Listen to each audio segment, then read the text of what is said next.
everybody, Tony D. Little Jones sleeping on the couch. I don't want to disturb her. We just had a nice walkies. Very short walkies. It's cold. Today, a screenwriter's rant about Justice League, the Zack Snyder cut. Now, I kind of didn't want to do this video, but I know it's going to piss off a lot of Zack Snyder's fans. And look, I have great respect for Zack Snyder and his talent, but I think he made a huge mistake creatively with the DC Universe. And it might not even really be his decision. When he did Watchmen, man, he came so close to making that movie perfect. So close. I think he cut one scene out of the movie. And granted, it's an epic, probably unfilmable comic book. But there was one little thing he left out that kind of just dropped the ball at the end. It's a shame. He was so close. And he changed some other stuff too. He changed it to nuclear war rather than that alien that's in the comic. I think that was a mistake. If you're going to go that far, and he even shot the pirate ship stuff, if you're going to go that far, you might as well go with the alien and explain the damn thing, but what are you going to do? But with the Superman, Batman, the Justice League, it's different. It's not the Watchmen. Okay? It's not this dark. It's just not. And I think Snyder made a creative error, a tactical error in going in this direction. Now, I'm sure a lot of people like the movie, but what you have to understand about this kind of story in the world of the DC Universe is this is late stage DC Universe. Very late stage. This is not something that a newbie can just watch and go, I've never seen superheroes before. Let me see what this is all about. This would have been pretty good in the context of had it been set up like Avengers Endgame, right? Like if you watch Avengers Endgame and you've never seen the previous movies, you're going to be totally confused and the payoffs are going to go right over your head for the most part. This is that kind of movie. Only he didn't bother to make enough of the prequels. And that's part of the problem. What really needed to happen here is it needed to be a lot of setups. So when they finally did get around to making the Justice League, it was huge payoffs, right? Or at least as many as the first Avengers movie. You know, once the Avengers movie got set up, even the worst Avengers movie, which I guess would be Voltron, didn't really work. It was okay. Still exciting to watch because you were following the universe, that Marvel universe, that version of it, just like you followed the comics. That captured the spirit of comics from the 70s and 80s and 60s, right? Because what they were is they were windows into a universe that you would peek in and see what was going on. And they continued whether you peeked in or not.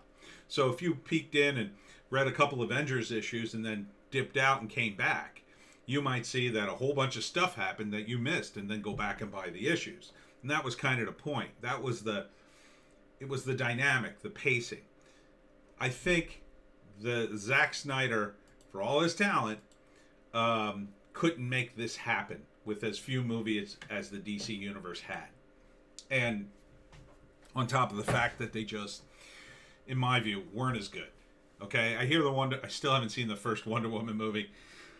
I hear it's great, but I kind of don't want to see it because Gal Gadot, as good as she is sort of trapped in this universe. And I hear the 1984 one, and from what I've seen of it, just looks like a train wreck. It didn't have to be that way. If they had just followed the Marvel plan, right? If they had just had a movie for Batman, a movie for Superman, a movie for Wonder Woman, a movie for Aquaman. I wouldn't have picked Aquaman, but there you go. A movie for The Flash. A movie for Cyborg. You know, if you had all those movies, and I do the same thing. At the end of the movie, some mysterious figure shows up and says, I need to talk to you about the Justice League Initiative, or whatever. You know, quite frankly, they could have used Maxwell Lord in that role. Because Maxwell Lord was a character that Jeff Johns used when he was writing comics to facilitate one of the versions of the Justice League, where Maxwell Lord recruited everybody, and that's how the Justice League got back together. That was in the 90s, I want to say. Was it the 90s? Maybe late 80s. A really great run. A fun run, too. But the problem with this version of the Justice League, first, you're missing Green Lantern. You're missing a space guy. You either need Green Lantern or Martian Manhunter. And I kind of understand why they said, oh, we can't bring back Green Lantern. We totally screwed the pooch on that movie. That may be true. You could have brought back maybe a different Green Lantern. There's 3 human ones. John Stewart, Guy Gardner, who was in Jeff Johns' version of it. Unfortunately, Guy Gardner would be the Trump of superheroes. And in this environment, nobody in Hollywood can take that. So instead, you get their version of Trump, which was Maxwell Lord in Wonder Woman 1984, and you see how well that worked. But, I don't fault Zack for going in this direction. I think he kind of did the best he could based on the characters he had at his disposal. And Darkseid is a good choice for a villain. But the problem with Darkseid is not that he's not a great villain. He's awesome. He's the best, one of the best villains of, the DC universe. The problem with him, though, is you don't have him in context. And those of you who read comics know the context. Darkseid was part of the New Gods. The New Gods was a giant cast of characters who were gods in space. And Darkseid was just the head of the bad ones. He was the only one that sort of survived because he sort of became a de facto Superman Justice League villain. What you have to understand is the way it started. The New Gods was its own thing. Started in the DC universe. People read it. It ran its course, and then it was over. And they'd bring it back once in a while. It never really got any traction with the comic book buying public. It was sort of dated, even though it was created by Jack Kirby, a genius. Nobody could really capture that Kirby enthusiasm for the comic. So what ended up happening is the DC universe kind of picked and chose some of those elements from the New Gods, brought them in with the superheroes who were more popular, and fans loved it. Then when they did the cartoons, like the Batman animated series and then the Superman one, they brought the New Gods back again. And they used the ones from the comics to bridge the gap. Big Barda and Mr. Miracle are 2 characters from the good side of the New Gods who came to Earth, and they live, and they're a family. I think they have some kids now.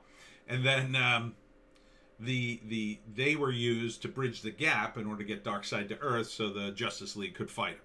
But they would have Big Barda and Mr. Miracle in the mix, too. Snyder chose not to do that, but that's sort of their deal.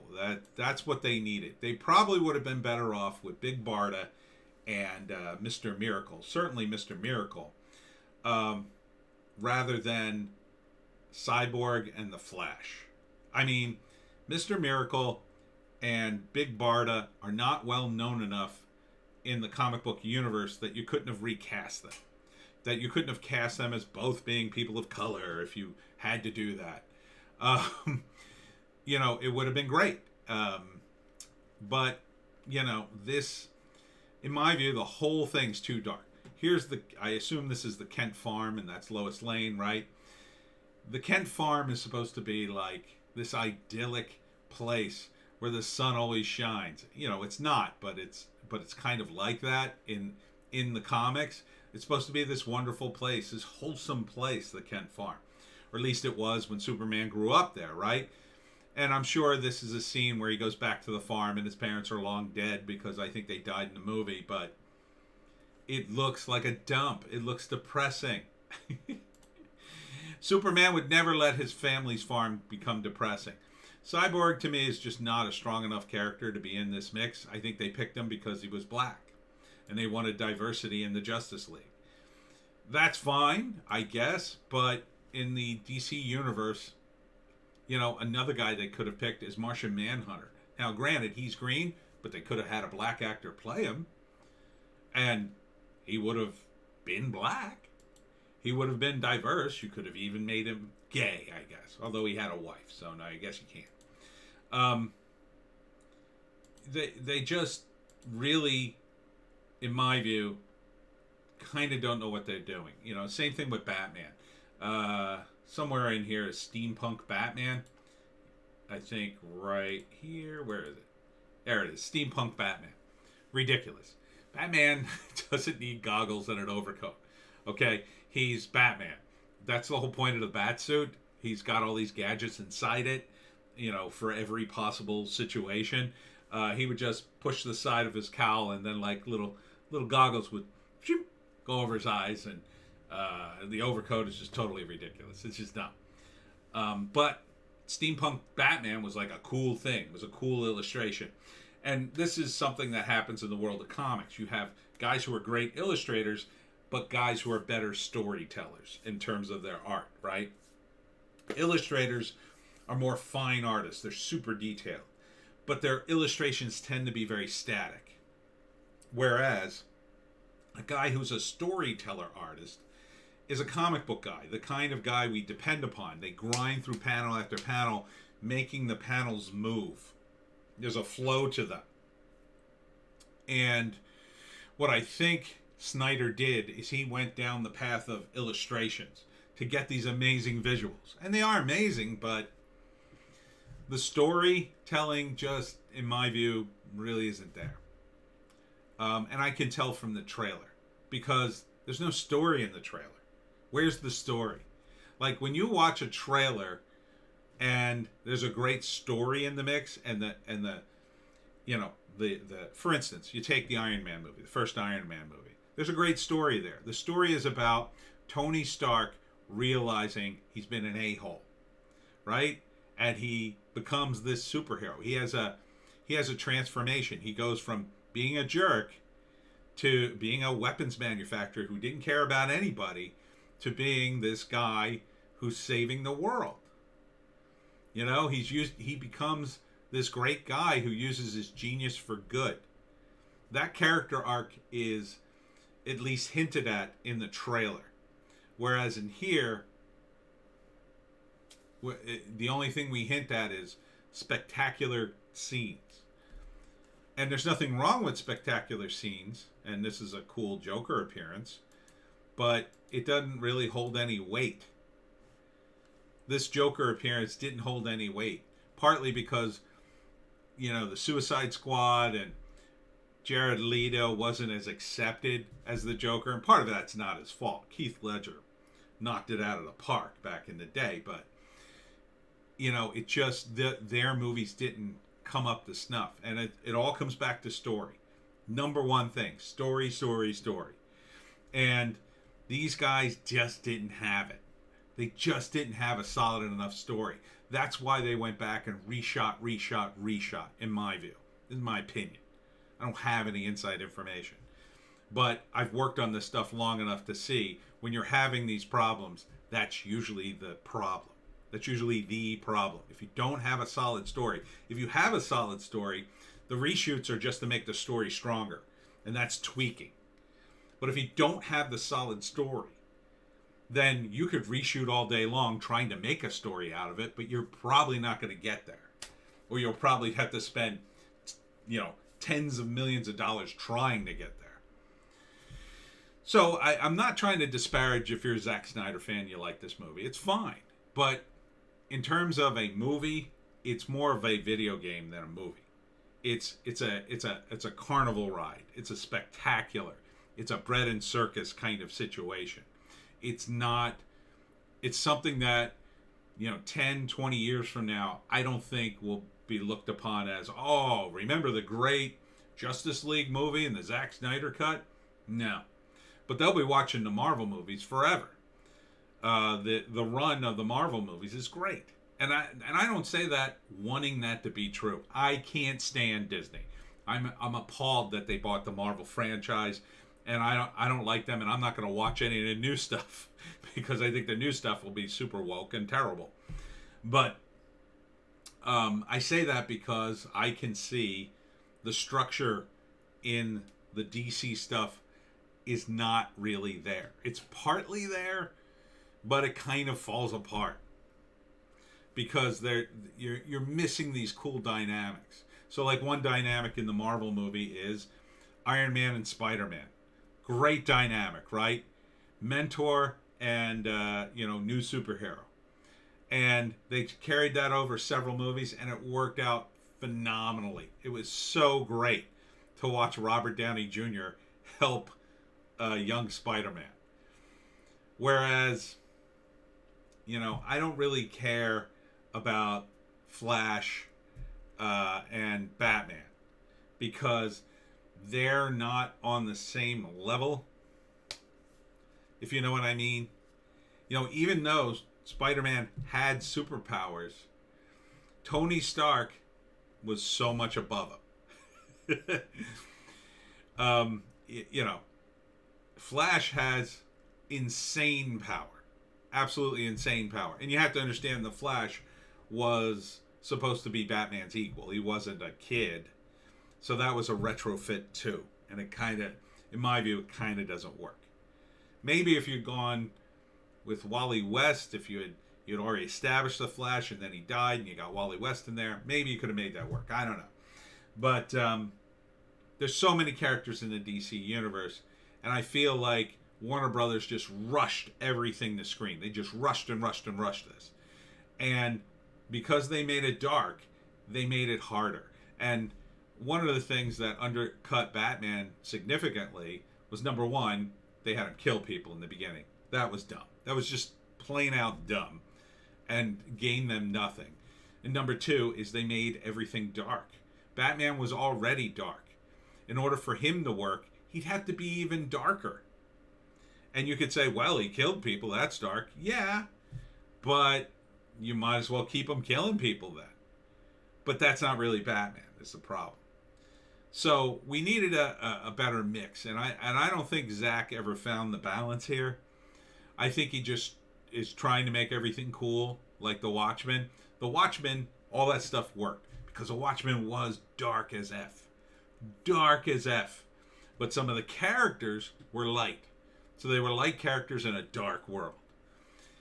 In this, it's not even that they're light characters. Superman, in my view, the Henry Cavill Superman, he's not light. He doesn't bring light to it. He didn't bring, when you look at Christopher Reeve, he is a guy who his performance, you felt like he was an inspiring individual. You felt the inspiration in Superman. He was just so nice. The Zack Snyder, he killed the guy. Sorry. Doesn't work, in my view. So, would I watch the Snyder cut? Maybe. Maybe I'd put it on in the background and kind of half watch it. But I'm not dying to watch it. Because I sort of know the story. It's too much in there. And it's not going to show me anything new. Whereas all the Marvel stuff, it just took its time, paced everything well, and really drew me in. Really worked hard to draw me in for those early movies. All the way up till about Endgame. Captain Marvel I could do without. But all the way up to Endgame, I was in. I was hooked. Warner Brothers kind of screwed the pooch. Quite frankly, I think they need to start over. But again, that's just my opinion.